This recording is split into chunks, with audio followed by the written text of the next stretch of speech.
네, 지난 시간에 이어서 수업을 하겠습니다. 지난 시간에 우리는 먼지 제어에 대해서 공부를 했고요. 집진 원리에 대해서 간략하게 살펴보았습니다. 다시 복습의 의미로 잠깐 지난 시간의 내용을 다시 얘기하자면 집진 메커니즘은 이제 중력 증강, 원심력, 관성 여러 가지가 있습니다. 중에서 관성 충돌은 아래 그린 것 같고 차단은 이러한 특성을 가지고 있다. 그리고 확산은 이러한 브라운 운동 과정에 포집되는 걸 이야기한다. 그래서 모두 다 포집 효율을 높이기 위해서는 코팅과 아니면 응집과 같은 크기를 크게 만드는 것들이 되게 중요하다고 얘기를 했습니다. 그리고 집진 효율을 구하는 식은 다음과 같이 도출이 되고요. 그리고 집진 효율은 우리가 예타라고 표현을 합니다. 그리고 이 예타는 입경에 따라서 달라지기 때문에 예타 D라고 표현을 하고요. 그래서 입경이 클수록 그래프가 이렇게 증가하는 것을 볼 수가 있죠. 그래서 입경이 클수록 예타의 값도 높아진다. 즉, 집진 효율이 좋아진다. 라고 얘기를 했습니다. 일반적으로 여러 단의 집진 장치로 구성이 되어 있기 때문에 한 개 이상의 집진 효율은 아래와 같은 식으로 구할 수 있다고 얘기를 했습니다. 그래서 일반적으로 1차에서는 굵은 입자를 포집하고 2차에서는 가는 입자를 포집하는 형식으로 진행을 합니다.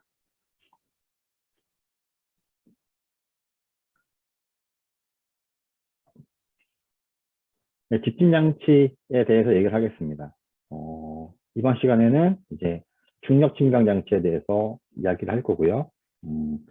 보시다시피 집진 효율을 높이기 위해서는 적절한 장치를 선택을 해야 됩니다. 그래서 그때 고려할 사항은 여러 개가 있는데 첫 번째 중력 증강 장치는 어떤 특성을 가지고 있는지에 대해서 공부를 해보겠습니다.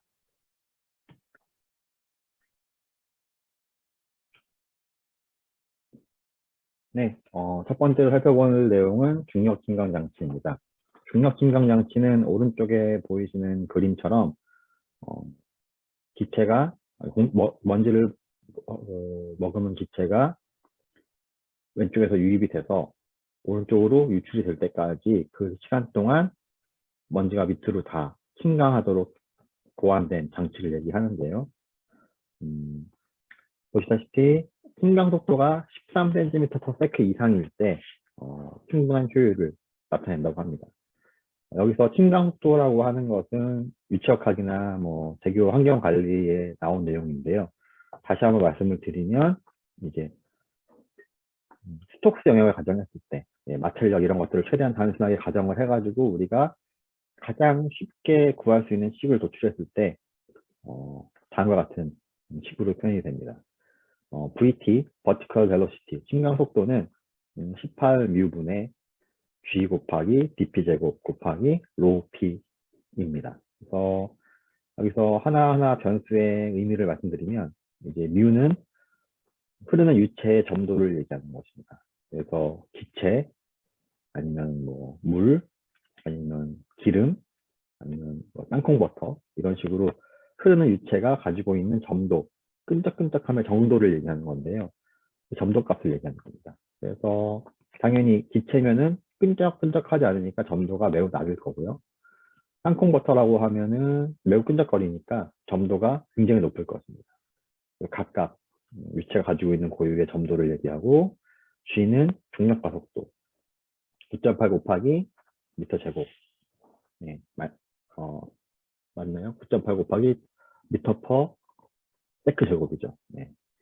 그리고 dp는 이제 파티클의 다이아미터 입경의 지름을 얘기하는 것 같습니다. 입자의 지름, 네.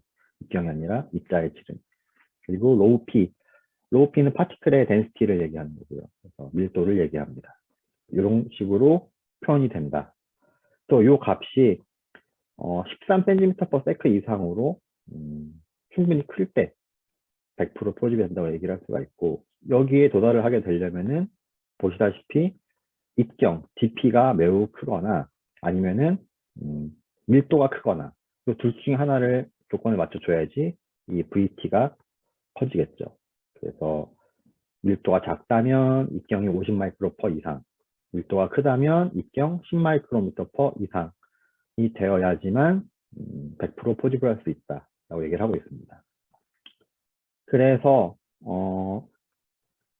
이 장치의 단점은 기체가 흐를 때 있어서, 먼지를 포함한 기체가 흐를 때 있어서 이 안에서의 흐름이 굉장히 천천히 거의 층류처럼 흘러야지만 기체의 재비산이 일어나지 않는다는 것입니다. 재비산이란 말은 혹시라도 여기서 소용돌이와 같은 난류가 일어나게 돼가지고 바닥으로 가라앉은 먼지가 다시 떠올라서 밖으로 나가는 것을 막아야 된다는 거죠. 그래서 신경된 입자의 재비산을 막기 위해서는 첫 번째, 기체의 속도가 매우 균일해야 되고, 두 번째, 기체의 속도가 3m/s 이하로 낮아야 됩니다. 근데 기체의 속도가 0.3m/s 이하면은 더욱 최적의 조건이라는 것이죠. 네. 그래서 어떠한 입자가 들어갔을 때 100% 집진에 필요한 시간을 계산을 해본다고 하면은 단순합니다. 이 기체가 들어와서 나가는 시간보다 이 입자가 떨어지는 시간이 더 빠르면 100% 포집이 되겠죠. 반대로 떨어지는 시간이 짧으면 입자는 포집되지 않고 이 장치를 통과하게 됩니다. 그래서 T0, VT분의 H죠. 네. 거리 나누기 VT 속도니까 시간이 되는 겁니다. 떨어지는데 걸리는 시간과 빠져나가는데 걸리는 시간이 같으면 그때부터는 이제 100% 포집이 되는 거죠. 자, 그래서 여기 아래에 있는 식은 이제 VT에 대해서 정리를 한 겁니다. 근데 VT는 아까 말씀드린 대로 이 파티클 다이아미터에 대한 펑션이죠. 그래서 F라는 얘기는 펑션을 얘기하는 겁니다. 즉, 이 VT는 이 DP의 의존적인 식이라고 얘기를 할 수가 있는 거죠. 그런 식으로 표현을 한 거예요. 그래서 VT를 여기로 넘기고, 잠시만요. 죄송합니다. 요 식을 기준으로 해가지고 VT를 여기로 넘겨서 정리를 하면은 VT는 L0 분의 VH가 되는 것이죠. 이 식을 정리해서. 그런데 여기 V 곱하기 다시요. V 곱하기 H 곱하기 높이니까 너비를 곱해주면은 결국 단면적 곱하기 속도가 되니까 여기는 유량으로 취환할 수가 있겠죠. 그래서 윗 분자 분모에 W를 곱해줘가지고 이제 유량으로 취환한 식입니다. 자, 그러면은 아까 말씀드린 대로 이 VT는 DP의 의존적인 식이다 보니까 자, 우리는 100% 포집될 수 있는 최소의 DP를 구할 수가 있겠죠. 자, 그래서 이제 이 식으로 한번 다시 돌아와 볼게요. 자, 어떤 입경에 대해서 VT는 이렇게 구합니다. 그러면은 이 입경에 대해서 이 식을 정리하면은 이렇게 정리가 되겠죠. 네. 분자 분모가 뒤집히고 여기에 이제 루트를 씌워준 거예요. 그러니까 스퀘어를 쳐주게 되면은 이 식은 이렇게 전하게 되고 마찬가지로 네, 요 VT 여기는 VT 대신에 요거를 쓸 수가 있겠죠. 그래서 요거를 집어 넣으니까 식이 이렇게 변형이 됩니다. 그리고 또 VT 대신에 요 값을 집어 넣어주면 또 이렇게 변형이 되겠죠. 즉, 요 식 하나로 어떤 걸 집어넣느냐에 따라서 변환이 되는 겁니다. 그래서 결국에 봤을 땐 V죠. 요 V 유속이 작을수록 분자가 작을수록 그리고 L분의 H 요 값이 작으면 작을수록 포집 가능한 DP 값이 점점 작아지겠죠. 자, 근데 이 속도를 줄이는 거는 한계가 있습니다. 하지만 이 L분의 H 요 L분의 H를 줄이기 위해서는 보시다시피 수평판을 여러 개 놓으면 놓을수록 이제 L분의 H가 줄어들게 되어서 모두 좀 작은 입자를 포집하기 위해서 이렇게 수평판을 설치하는 경우가 있습니다. 네, 다음으로 넘어가게 되면 다음은 입경별 중력 증강 장치의 집진 효율을 얘기하는 것입니다. 그래서 최소 입경보다 작은 입자의 입경별 효율 어떻게 구하는지 자, 최소 입경보다 큰 것들은 일단 다 100% 포집이 되는 거고요. 최소 입경보다 작은 애들은 이제 몇 퍼센트의 집중 효율을 우리가 인지를 구할 수가 있겠죠. 자, 아까 앞에서 말씀드렸듯이 그 해당하는 입경의 집중 효율은 예타 D로 표현이 되고요. 예타 D는 결국 떨어지는 속도 T0분의 통과하는 속도 T의 형태로 되겠죠. 그래서 T는 이렇게 표현이 될 거고 T0는 이렇게 표현이 될 겁니다. 정리를 하면은 이렇게 표현이 되겠죠. 이 값이 1보다 작으면 뭐 0.9, 0.8이면 이제 그 입경의 집중 효율은 뭐 91, 0.9면은 90%, 0.8이면 80%가 되겠죠. 만약에 이 값이 1이다 그러면은 다시 이 값이 1보다 크다라고 하면은 100% 포집이 된다고 볼 수가 있습니다. 근데 앞에서 이 최소 입경을 줄이기 위해서 우리가 수평판을 설치했었죠. 그래서 수평판의 높이가 줄어들었다고 하면 개수를 줄어들었다고 하면은 이 자에다가 n을 곱해줘서 계산을 하면 우리가 쉽게 구할 수가 있습니다. 다음은 이제 침강 장치 내 유동에 대한 내용입니다. 우리가 이것도 유체역학에서 이제 앞으로 다룰 내용인데, 이 흐르는 어떤 관이나 어떤 장치 내에 흐르는 유체의 운동이 충류인지 아니면 난류인지 이것이 굉장히 중요하거든요. 충류라고 하면은 어떠한 소용돌이 없이 그냥 잔잔하게 일정하게 흐르는 것이고요. 난류라고 하는 것들은 이제 예기치 못한 소용돌이가 치면서 흐르는 것이 이제 난류입니다. 그래서 우리가 먼저 이 어떤 장치를 고려할 때 과연 그 장치 내의 흐름이 충류인지 난류인지를 일단 알아야 돼요. 충류인지 난류인지를. 그래서 충류인지 난류인지를 판단하는 기준은 우리가 레이놀드의 수를 계산해서 판단을 합니다. 여기서는 R이라고 되어 있는데요. 레이놀드의 수가 만약에 2000보다 작으면은 보시다시피 충류입니다. 그리고 2000보다 크고 1000보다 작으면 이제 충류에서 난류로 이제 트랜스퍼되는 이제 전환되는 전환 영역이라고 얘기를 하고요. 만약에 1000보다 크다 그러면 그 흐름은 난류입니다. 그래서 레이놀드의 수는 다음과 같은 식으로 구하는 거예요. 여기서도 점도가 들어가겠죠. 뮤가 들어가고 그리고 흐르는 그 유체, 뭐 가스의 아니면은 뭐 물의 밀도가 되겠고요. V는 그 유체의 속도가 됩니다. 그리고 DH는 이게 수리학적 직경이라고 표현이 되는데요. 예, 다음과 같이 표현이 됩니다. 그래서 원통 경우에는 그러니까 다시 말씀드리면은 수리학적 직경 어떻게 표현이 되냐면은 원통 경우에는 그 원주 분의 이제 그 2 곱하기 너비, 그러니까 넓이로 계산이 됩니다. 그래서 요런 거 여기 보시면은 요게 이제 원주고 요게 이제 4 곱하기 넓이군요. 4 곱하기 넓이로 표현이 됩니다. 그래서 이런 식으로 표현이 돼서 우리가 흐르는 관 아니면 흐르는 파이프의 모양이 뭐 박스인지 원통인지 그리고 그것들의 지름 혹은 폭과 넓이를 안다면 우리가 이렇게 쉽게 면적과 원주 아니면 둘레를 구해가지고 우리가 수리학적 직경을 구할 수가 있습니다. 예제를 보면은 주변 환경 조건에서 운전되는 침강장치의 높이와 폭이 3m이고 수평 방향의 기체 유속이 1m/s라면 과연 이 유동은 충류인가 난류인가 라는 문제입니다. 그래서 충류인지 난류인지 구하는 식은 이제 결국 레이놀드의 수를 구해라 라는 식인데 말한 대로 각각의 값에다가 대입을 해주면 됩니다. 그래서 뮤, 기체의 뮤는 상수입니다. 그래서 사실 모든 물질의 뮤는 다 정해져 있기 때문에 그 표를 보시고 구하면 되는 거고요. 그리고 뮤는 1.86 곱하기 10의 마이너스 5승 킬로그램 퍼 미터 퍼 세크이고요.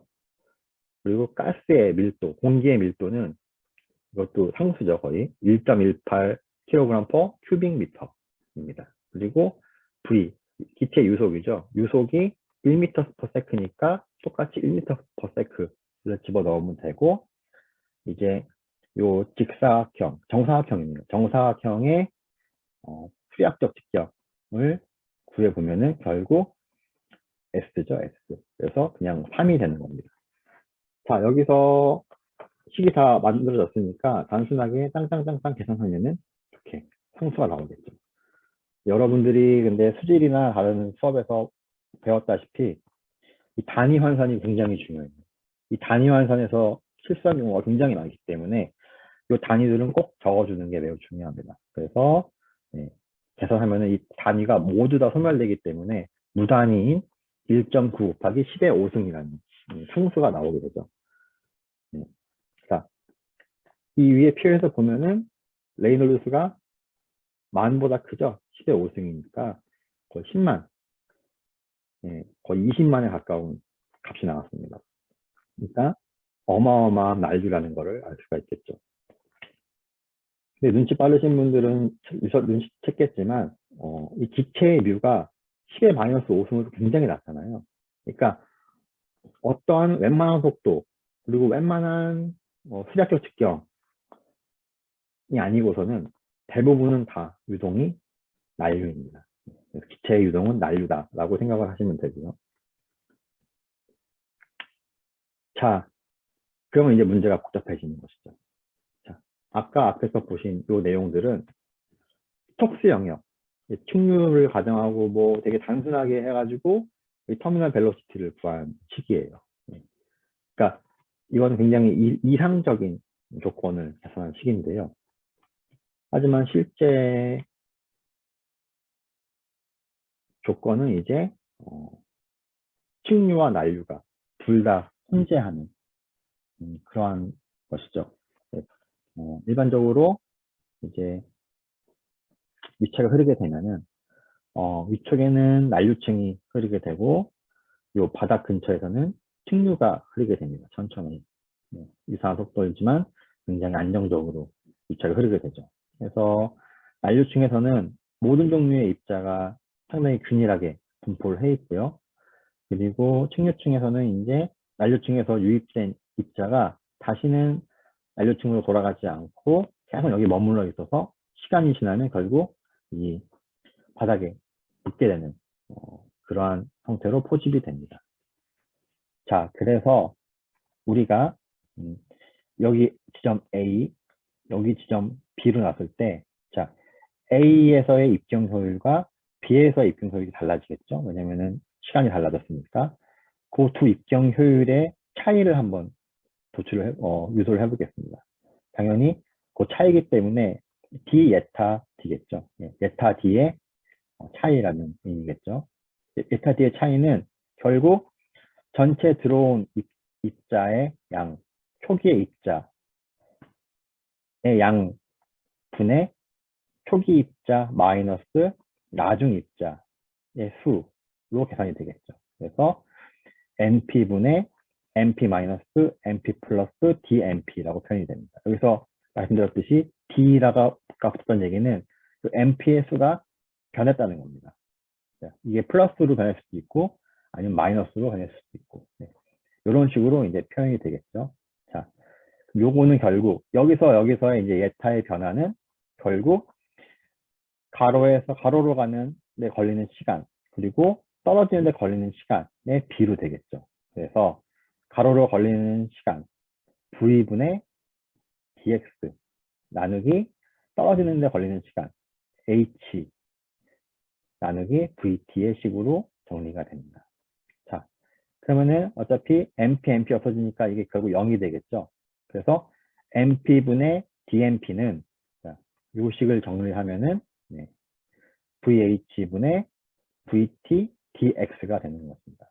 여기 있는 마이너스 부호가 있기 때문에 마이너스를 취해줘서 여기가 이제 여기는 플러스가 되고 여기는 마이너스가 옮겨진 것이죠. 자, 만약에 x가 0이다. 이 x가 움직이지 않고 해당하는 멈춰있는 자리다라고 하면 이 x가 dx가 없는 거겠죠. 0이 되니까 결국 MP는 MP 제로가 되는 것입니다. 그리고 변한 게 없으니까 MP는 MP 제로가 되는 것이고요. 자, 만약에 이 x가 l까지 움직이게 된다라고 하면 MP는 결국에 MP의 L까지 움직이게 되겠죠. 자, 그럼 MPL은 여기 보시다시피 MP0 그리고 익스포넨셜 가로 열고 마이너스 VH분의 VTL입니다. 이게 무슨 얘기냐면 요거를 이제 적분해 준 거죠. 이게 미분식이기 때문에 적분을 해주면은 이제 이런 식으로 익스포넨셜이 붙어서 이제 적분이 되는 것입니다. 그래서 결과적으로 자 예타 t는 1 마이너스 MP0 분의 MPL이 되는 건데, 자, 그 MP0분의 MPL은 결국 익스포넨셜 요게 되겠죠. 요게 되겠죠. 요거. 그래서 예타 t, 난류를 가정할 때 예타 t는 다음과 같은 식으로 유도가 되고, 자, 요 식에다가 아래 위에다가 이제 위드를 곱해주게 되면은 너비를 곱해주게 되면은 이제 이게 Q로 바뀌게 돼서 이렇게 또 식이 변형이 된다. 네. 이때의 VT는 이제 버티컬 벨로시티는 앞에서 말씀드렸듯이 입경에 따라 변하기 때문에 저희가 고려하는 입경이 달라지면 이 VT 값도 다 달라지게 된다. 뭐 이런 얘기를 하고 있는 겁니다. 그래서 여기서 중요한 점은 입경별 집중률을 다음과 같은 식으로 이제 구하는 것입니다. 네, 다음은 예제를 한번 풀어보겠습니다. 예제 5.7인데요. 직경이 50 마이크로미터고 밀도가 2g per 큐빅센치인 입자를 90% 포집하기 위한 신경장치의 길이는 얼마인가? 기체의 유속은 0.5m per sec, 장치의 높이는 3m이다. 자, 그러면은 이제 우리가 버티컬 벨로시티를 알아야지, 즉 종말 속도를 먼저 구해야지 나머지 값들을 구할 수가 있겠죠. 그래서 우리가한테 주어진 값은 직경이 50 마이크로미터, 그리고 밀도가 2g per cm, 2g per 큐빅 센치인 입자의 종말 속도를 구하는 게 첫 번째 작업이 되겠습니다. 자, 종말 속도를 구하는 방법은 아까 앞에서 보여드렸던 스톡스 영역을 가정해가지고 종말 속도를 구할 수가 있고요. 두 번째로는 오른쪽에 있는 그림을 이용해가지고 종말 속도를 구할 수가 있습니다. 자, 아까 앞에서 봤던 그 식에서는 우리가 뮤와 중력과 속도, 밀도, 그리고 입경의 크기만, 입경만 알면 되니까 쉽게 구할 수가 있었죠. 이번에는 과연 그림을 통해서 경험적으로 어떻게 도출했는지 그림을 읽는 법에 대해서 말씀을 드리겠습니다. 오른쪽 그림을 보시면은 X축과 Y축이 있죠. X축은 이제 파티클의 다이어미터, 입자의 입경을 나타내는 곳이고요. 그리고 세로축은 터미널 벨로시티, 그러니까 침강 종말 속도, 침강 속도를 나타내는 표입니다. 단위는 센티미터 퍼 세컨드죠. 자, 그리고 각각 다섯 개의 선이 있죠. 하나는 일직선, 나머지 네 개는 약간 커브선이 보입니다. 그리고 거기에는 숫자들이 써 있죠.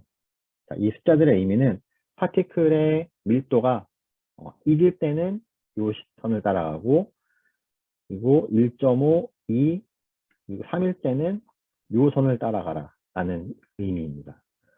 그리고 보시다시피 여기 있는 선은 화살표가 아래쪽 그리고 오른쪽으로 되어 있죠. 그래서 여기 있는 다이어미터와 여기 있는 종말 속도를 읽어라 라는 의미고요.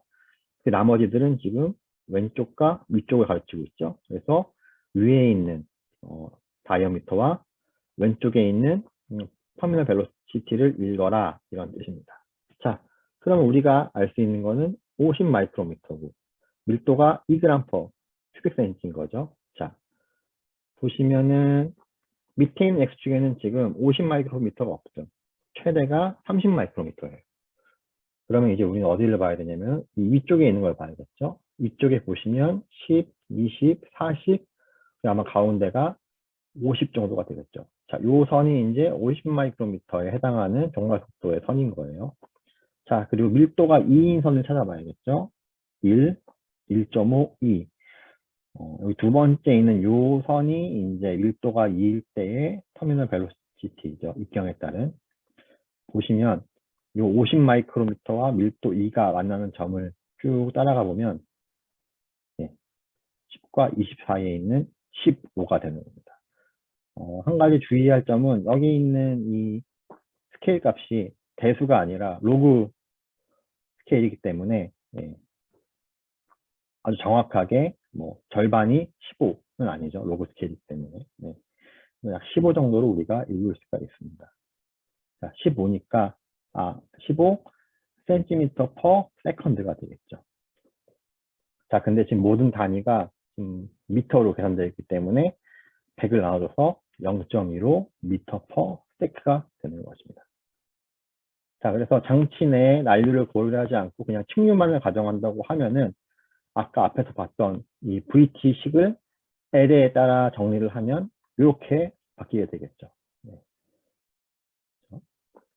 예타 D를 구하는 식을 정리하면 이제 L에 따라서 이렇게 변하게 되고, 자, 이 L을 구하기 위해서 우리 예타 D 알고 있죠? 이자의 90%, 0.9, V, 기체의 속도, 속도는 0.5 m/s, H, 장치의 높이는 3m고요.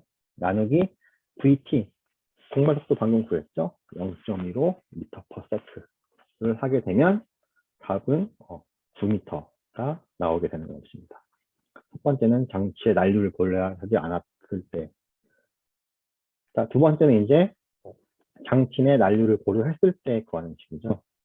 그때 예타 D식은 이렇게 1 마이너스 익스포넨셜 가로 열고 마이너스 VH분의 VTL로 표현이 됩니다.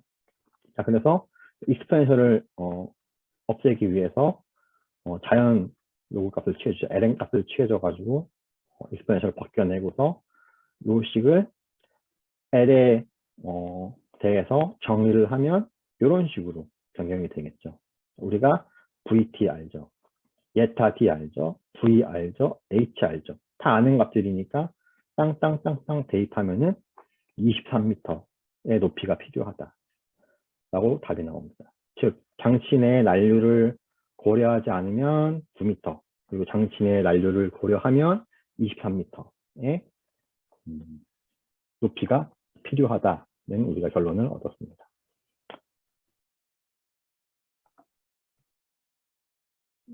다음으로는 중력 측량 장치의 특성입니다. 첫 번째로는 동력비가 적다. 즉 기체만 꾸준하게 천천히 흘려주면 되니까 뭐 모터라든가 뭐 펌프라든가 이런 것들에 대한 비용이, 그러니까 에너지가 크게 들지 않는 것이죠. 그렇기 때문에 유지비도 적게 드는 것입니다.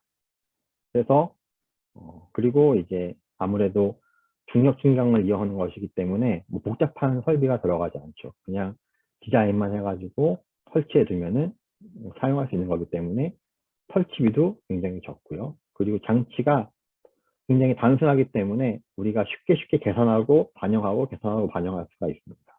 그래서 장치가 단순하고 신뢰도가 매우 높다. 이게 특징이죠. 자, 근데 앞에서 봤듯이 측량 속도, 종말 속도가 크면 클수록 집진 효율이 크기 때문에 반대로 측량 속도가 작으면 집진 효율이 낮아지겠죠. 측량 속도가 작은 애들은 보통 밀도가 작거나 입경이 작은 애들이기 때문에 작은 입경에서는 집진 효율이 굉장히 떨어지는 것을 알 수가 있고요. 때문에 유입 기체의 입자들이 굉장히 큰 입자들이 많거나 농도가 매우 높을 때 이제 좀 복잡한 그 장치에 들어가기 전에 전단으로 좀 걸러주는 스케일링 역할로 많이 사용하고 있습니다. 이것이 이제 마지막에 가장 큰 특징인데, 장치가 무지막지하게 크죠. 아까 우리가 계산했듯이 높이가 적어도 28m, 27m가 돼야지만 되기 때문에 굉장히 넓은 부지를 요구를 하게 돼서 이제 만약에 설치비는 적다고 들었지만 장비 부지 매입비까지 포함하게 된다면 상당히 큰 돈이 들어갈 수 있습니다. 그래서 이 장치가 크다는 게 아주 제일 큰 단점이겠습니다.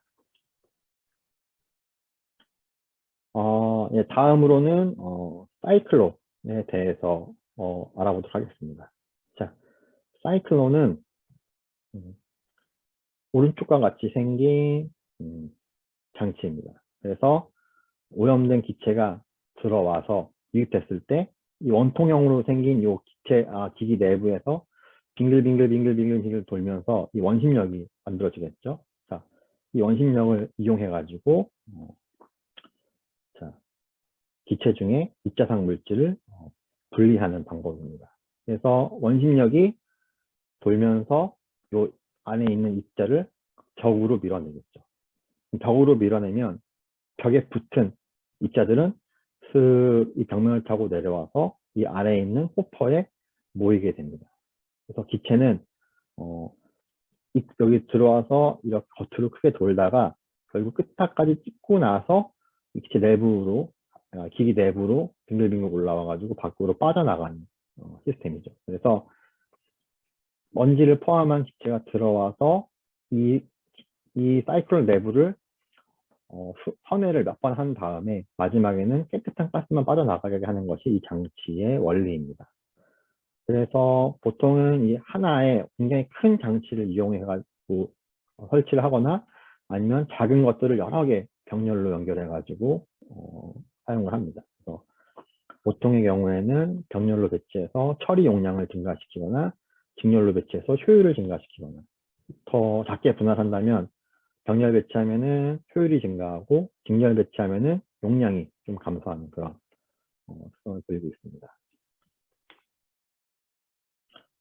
자, 이제 집중 효율에 대한 내용인데요. 네, 익숙한 그래프이죠. 그래서 이 그래프는 이제 사이클론의 집중 효율을 보여주고 있습니다. 그래서 파티클이 사이즈가 0부터 100 마이크로까지 변화함에 따라 예타, 과연 얼마만큼 포집이 되는지를 보여주고 있는 것이죠. 보시면은 뭐 사이클론이 지금 크게 세 종류가 나와 있는데 고용량 사이클론, 전통적인 사이클론, 그리고 고효율 사이클론입니다. 그래서 뭐 통상의 사이클론 같은 경우에는 뭐 우리가 뭐 80% 이상의 집중 효율을 나타내는 입경을 보시면 이 고효율 사이클론 같은 경우에는 약 30 마이크로미터가 돼야지 80%. 그리고 전통적인 다시요. 고용량 사이클론 같은 경우에는 30 마이크로 정도 돼야 되고요. 그리고 이 전통적인 통상의 사이클론은 약 한 20 마이크로 정도가 돼야 되고 고효율 같은 경우에는 약 한 10 마이크로 정도가 되겠죠. 즉 80% 이상의 포집을 보이려면 아무리 좋아도 10 마이크로미터 이상의 입자가 돼야지만 포집을 할 수 있다. 그래서 통상의 사이클론은 뭐 25 마이크론보다 크지 않는 한 90% 이상 집중이 안 되고 고효율 사이클론은 5 마이크로까지도 효과적으로 집중이 된다라고 되어 있고요. 그리고 어떤 종류에서든지 일정 입경 이하로는 굉장히 집중 효율이 떨어지는 것들을 볼 수가 있죠. 그리고 또 처리 용량이 커지면 커질수록 효율이 저하되는 특성을 보이고 있습니다. 자, 입경별 집중 효율을 구하는 식인데 사이클론에 요거는 제가 다음 시간에 하도록 하겠습니다.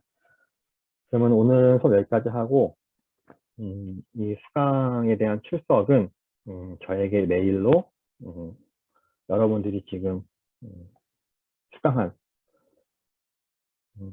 요일과 다시 여러분이 지금 듣고 있는 지금 이 시간에 날짜와 시간을 저한테 메일로 보내주시면 됩니다. 네. 메일 제목은 그냥 여러분들 학번, 이름, 그리고 몇 월 며칠 몇 시로만 보내주시면 제가 출석을 요걸로 인정하도록 하겠습니다. 네, 그리고 요 동영상은 다음 주 월요일까지 업로드 해놓겠습니다. 그래서 반복해서 들으실 분들은 반복해서 들으시고, 그리고 근데 이제 목요일 네, 대기오염 제어 수업 전까지는 꼭 듣고 오셔야지 뒷부분을 따라갈 수 있습니다. 자, 그래서 오늘 여기까지 하고 다음 내일 목요일이죠. 목요일 날 온라인으로 만나겠습니다. 네, 수고하셨습니다.